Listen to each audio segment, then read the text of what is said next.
ज्वर प्रकरण में चर्चा आती है कि हमें जो ज्वर है, बुखार है, ये क्यों होते हैं। इसकी चर्चा के लिए जब बात करते हैं तो महर्षि चरक ने चर्चा करते हुए बताया है कि मिथ्या आहार विहार के कारण, गलत खान पान के कारण हमारी जो अग्नाशय की गर्मी है वो शरीर पर आ जाती है। जो अंदर अग्नि को भोजन पचाने आदि दूसरी व्यवस्थाओं में कार्य करने चाहिए, वो वहाँ ना हो करके वो शरीर के बाहर आ जाती है, अग्नाशय से बाहर आ जाती है, और जिससे शरीर तपने लगता है। एक प्रकरण तो ये आता है ज्वर के लिए, बुखारों के लिए। दूसरा आता है कि गलत खान पान से जो हमारे विष शरीर के अंदर इकट्ठे हो जाते हैं, वो ज्वर के से वो बाहर जाते हैं, टॉक्सिनाइजेशंस होता है, एंटीटॉक्सिन्स जो हैं वो बाहर हो जाते हैं और उनको निर्मूल कर दिया जाता है। और इसमें एक तरह के ज्वर आते हैं जो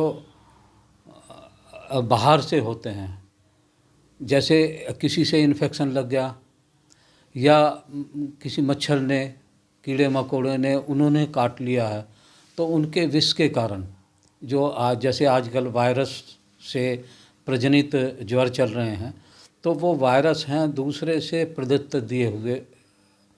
और इन सब की चिकित्सा को अगर हम आयुर्वेद के या नेचुरोपैथी के या जो हमारी पुरातन चिकित्सा पद्धतियाँ हैं उनसे लें तो उनके प्रकरण अलग अलग मिलते हैं और अलग अलग उनकी चिकित्साएं हैं।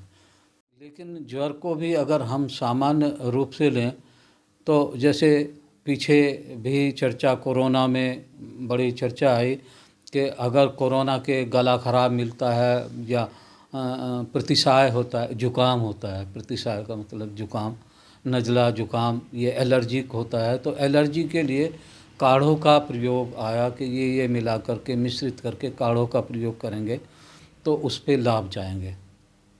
ऐसे ही ज्वर के लिए भी जहाँ आयुर्वेदिक औषधियाँ हैं वहाँ जड़ी बूटियाँ नेचुरोपैथी में भी ऐसी हैं कि वो बहुत तुरंत इफ़ेक्ट करती हैं और बड़े अच्छे परिणाम देती हैं और उनके इस तरह के प्रतिकूल प्रभाव नहीं जाते, साइड इफ़ेक्ट नहीं होते जिस तरह के हम और दूसरे उसमें देखते हैं या हमें देखने को मिला, चाहे कोरोना काल में मिला या और कोरोना होने के पश्चात भी इतने साइड इफ़ेक्ट आए मेडिसिन्स के कि वो अभी तक भी संभालने मुश्किल हो रहे हैं।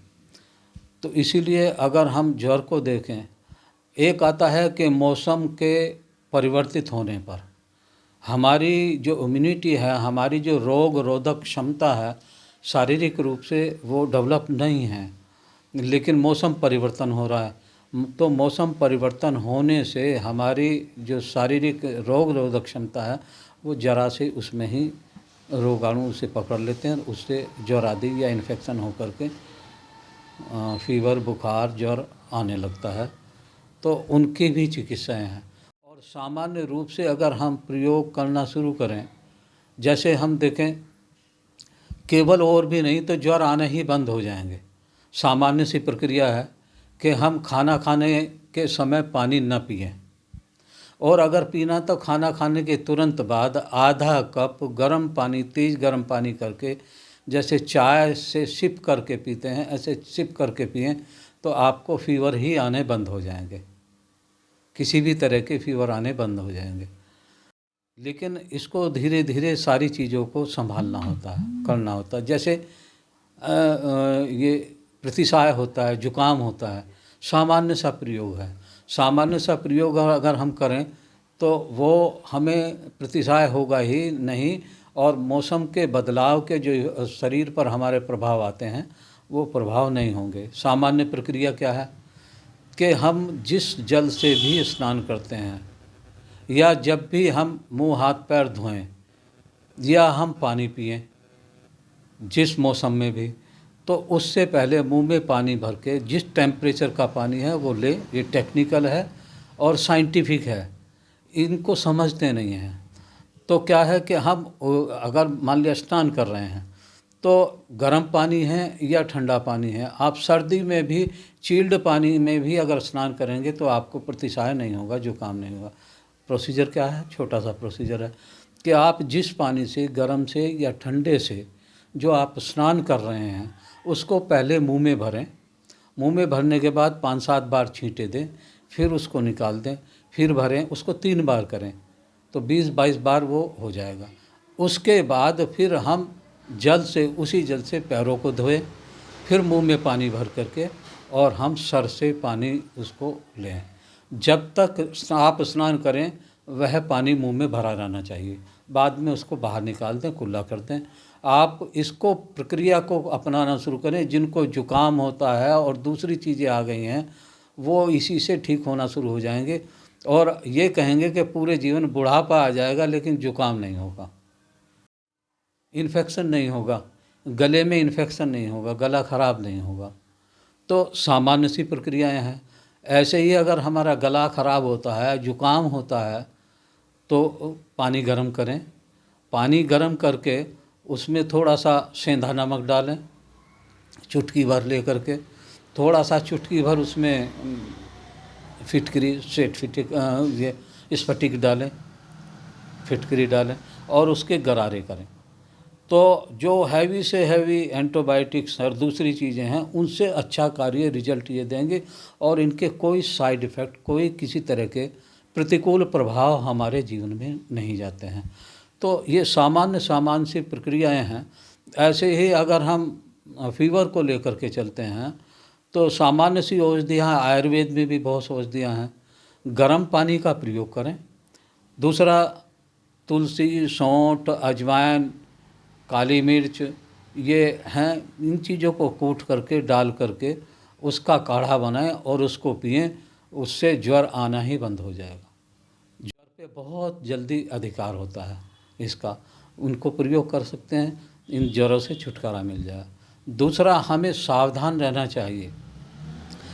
जहाँ पिछले लंबे समय से हमारी सरकारें, हमारा पूरा मीडिया तंत्र, हमारे पवित्र जितने पत्रकार हैं, जितने प्रिंट मीडिया है, इलेक्ट्रॉनिक्स मीडिया है, स्वच्छता पर विशेष रूप से फोकस किया गया, सभी ने किया। लेकिन हम क्या करें, हम दुनिया भर का तो खर्च कर लेते हैं। एक छोटी सी बात है, डीजल का प्रयोग हम करते हैं, सब सामान्य रूप से डीजल पेट्रोल का प्रयोग हर एक घर में होता है, चाहे वाहन में हो चाहे और भी कुछ नहीं है। तो केवल हम डीजल की 1 लीटर ला करके रखें, उसमें 10 पैसे 20 पैसे का खर्चा केवल आता है। और जब हम वहाँ सफाई करें तो हमारा जो ड्रेनेज सिस्टम है, हमारा जो नालियाँ हैं जिससे हमारा पानी बाहर जाता है घर के या बर्तन धोते हैं, वहाँ पर 2 चम्मच हम डीजल की डाल दें। 2 चम्मच डीजल की डालने के पश्चात वो उसके साथ चला जाएगा।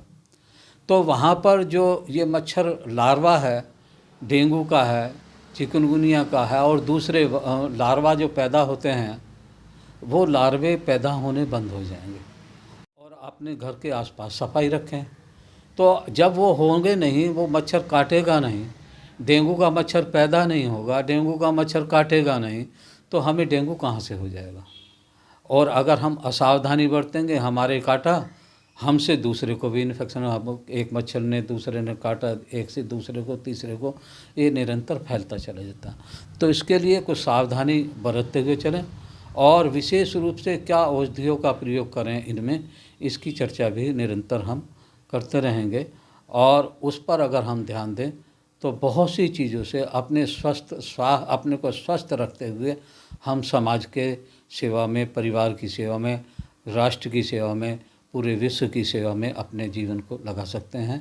अन्यथा हम दूसरों से सेवा लेने के अधिकारी हो जाते हैं, दूसरों को सेवा नहीं दे सकते हैं। शरीर इतना क्रस, इतना विकारग्रस्त हो जाता है कि धीरे धीरे ये शरीर ही हमें बोझ प्रतीत होने लगता है। इसलिए कुछ सावधानी लेकर के चलें।